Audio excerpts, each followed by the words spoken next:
নমস্কার বন্ধুরা, কেমন আছেন সবাই? এই বর্ষা ভেজা দিনে চলে এসেছি এমন একটা জায়গায়। দেখুন, এটা কোনো ড্যাম বা বাঁধ নয়, কিন্তু ছোটোখাটো ড্যাম বা বাঁধেরই মতো চেহারা নিয়েছে। দৃশ্যটা অসাধারণ। ওই যে দূরে রাস্তাটা চলে গেছে, ওটা ঝাড়গ্রাম রাজবাড়ির দিকে। জায়গাটা বোঝানোর জন্য এই ডুলুং নদীটা বর্ষায় কীরকম চেহারা নেয় দেখুন। আস্ত একটা রাস্তাকে ছাপিয়ে নদী বয়ে চলেছে। দাঁড়ান একটু ঘুরিয়ে দেখাই রাস্তাটা কিভাবে এসেছে, এবং রাস্তাটাকে ছাপিয়ে লালগড় বেলপাহাড়ির কাছেই এই ঝাড়গ্রামের ডুলুং নদী, যা বছরের অন্যান্য সময় রুগ্ন ও প্রায় মৃতপ্রায় অবস্থায় থাকে। শীতকালে যদি কোনোদিন আসেন, বর্তমানে এসে নদীর সঙ্গে এই চেহারা মেলাতেই পারবেন না। এইভাবে গোটা রাস্তাটা হেঁটে আসার পরে তার ওপর দিয়ে যদি একটা নদী বয়ে যায়, তার প্রথম চমকটাই হয় আলাদা।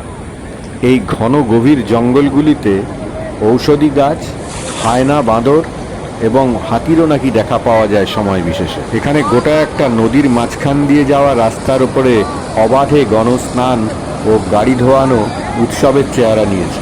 ভিডিওতে কতটা বোঝা যাচ্ছে জানি না, এই লোকাল ছানাপোনারাও সাহস করছে না রাস্তা থেকে নেমে ওই নদীর ওইখান মাঝখানে গিয়ে স্নান করতে। স্রোত এখানে যথেষ্ট ভালো। ঝাড়গ্রামের কনক দুর্গা মন্দিরের প্রায় একদম কাছেই বলা যায় এই ডুলুং নদী। অবশ্যই কিন্তু একবার ঘুরে যাবেন। ভোরের দিকে এলে এর রূপ তো আরও অসাধারণ। চারিদিকে সবুজ গাছ, ঘন জঙ্গল, তার মাঝখান দিয়ে এই বর্ষায় অসাধারণ নদীর রূপ। খোঁজ নিয়ে জানলাম এই ডুলুং নদী সুবর্ণরেখা নদীর নিষ্কাশন ব্যবস্থার একটা অংশ। ছোটনাগপুরের মালভূমি থেকে এটা প্রবাহিত হয়েছে। এই নদীটি মূলত বর্ষার বৃষ্টিপাতের জলই বহন করে নিয়ে যায়।